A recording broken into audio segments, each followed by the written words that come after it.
Yan, Ombudsman ng bayan.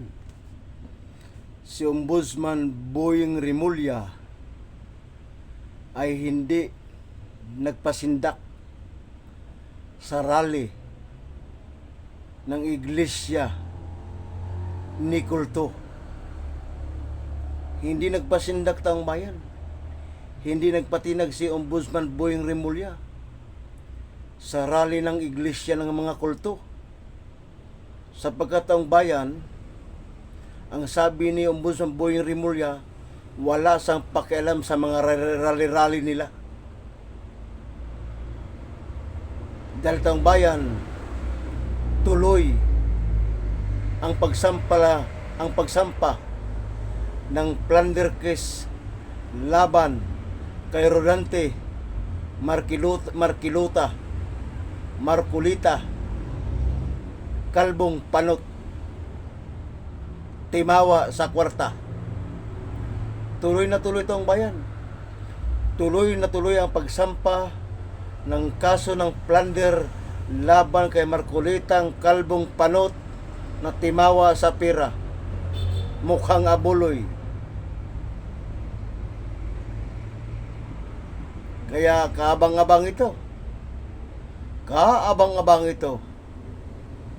Kaya ano na Kalbunarang Panot? Kalbong Panot, ano na? Tutuluyan ka ni Ombudsman Boying Rimulya. Walang pakialam. Si Ombudsman Boying Rimulya, wala sang pakialam sa mga rally-rally ninyo. Tutuluyan ka niya. Yan ba ay paninira sa'yo? Hindi yan paninira sa'yo. Sa katunayan, binigyan ka ng tamang due process. Yan ginawa sa'yo ni Ombudsman Boying Rimulya, due process ang tawag dyan. Hindi yan paninira sa'yo. Rodante Marculita, tandaan mo, yan ginagawa ni Ombudsman Boying Rimulya, yan ay hindi yan paninira sa'yo. Ang tawag dyan ay due process. Binigyan ka ng tamang due process o pagkakataon para masagot mo ang isinampang kaso laban sa'yo ng Ombudsman. Di ba ang tawag dyan due process? Habang nakakulong ka, nililitis ka. Alam mo, Rodante Marculita, yung kaso mo ay hindi biro yan. At hindi mo malulusutan yan. Plunder. Kahit pa ordinaryong tao ang nagbigay sa'yo ng pira, pwede ka pa rin kasuhan ng plunder. Kaya huwag mong masabi-sabi na hindi naman pira ng kaban ng bayan yon. Hindi naman ang tao ng bayan, bakit kinakasuhan ka ng plunder?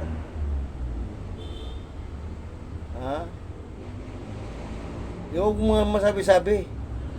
Kasi hindi lahat ng ng dikwat sa kaban ng bayan, hindi lahat ng ganon ay sila lang ang nakasuhan ng plunder, hindi. Pati magbigay ng regalo, pwede kang kasuhan ng plunder. Pag sinabing bawal, bawal. Pag sinabing bawal, bawal.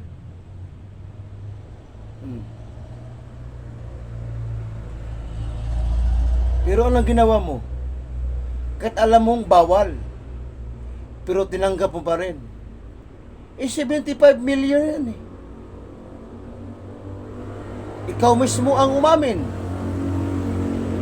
na congressman ka pa, tinanggap mo yung 75 million.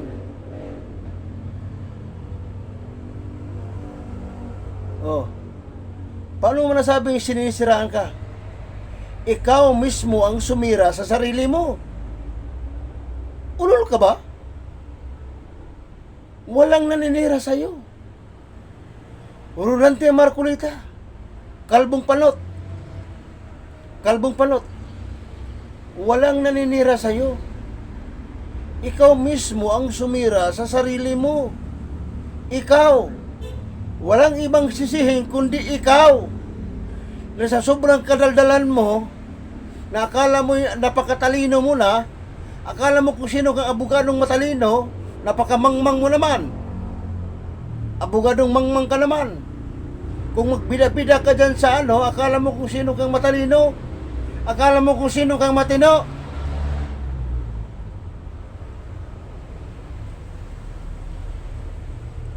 Ha? Ikaw mismo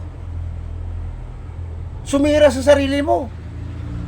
Ikaw mismo ang nagdiin sa sarili mo, walang iba, ikaw.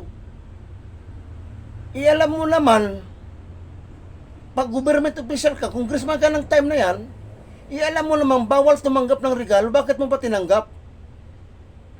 Bago mo tinanggap yung regalo, dapat nag-resign ka muna sa pagka-congressman. Para walang masirip sa'yo.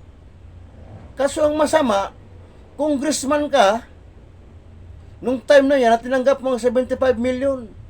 Inamin mo yan live sa television. Paano mo ba maitatanggi yun?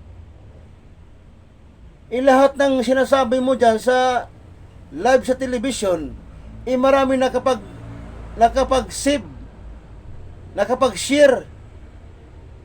Buburahin mo naman yung video na yon, hindi mo na maibubura kasi kumalat na eh. Paano yun? Hindi AI yun, totoo yun, sinabi mo. Na congressman ka, tinanggap mo yung pera na yon. Akala mo AI yun? Baka magpapalusot ka, baka sabihin mo AI? Hindi yun AI. Huwag mo kaming gawing tanga at mangmang. Dahil pakati ako, nakapag-save ako sa video mo. Oh. Kaya good luck na lang sa'yo. At maraming salamat kay Ombudsman Boyeng Remulla. Congratulations, sir. Dahil hindi ka nagpatinag, hindi ka nagpasinag sa rally ng mga kulto. You're the best. Ombudsman of the Philippines, Boyeng Remulla. You're the best. Hindi ka nagpasinag, hindi ka nagpatinag. Tuloy ang laban. Kaya Rodante Marcolita, ihanda mo na ang sarili mo. Mamili ka ng damit. Ano bang susutin mo damit? Dilaw o orange?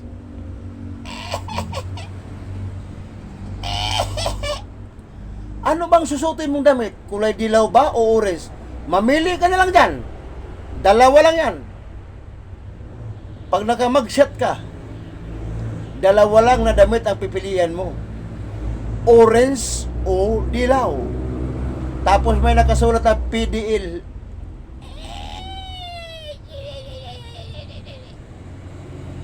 Yan. Ha? Yan. Kung kailan ka matanda, kung kailan ka tumanda, saka ka maghimas ng rihas. Napakasakit, Kuya Edi. Ang sinapit ng iyong buhay. Napakasakit, Kuya Edi. Ang sinapit ng iyong buhay. Kung kailan ka tumanda, saka ka maghimas ng rihas. Iyan ang napala sa'yo. Gaba, Mirise. Akala mo kasi kung sino ka. Mirise, gaba sa putang ina mo. Tarantado kang, gago ka.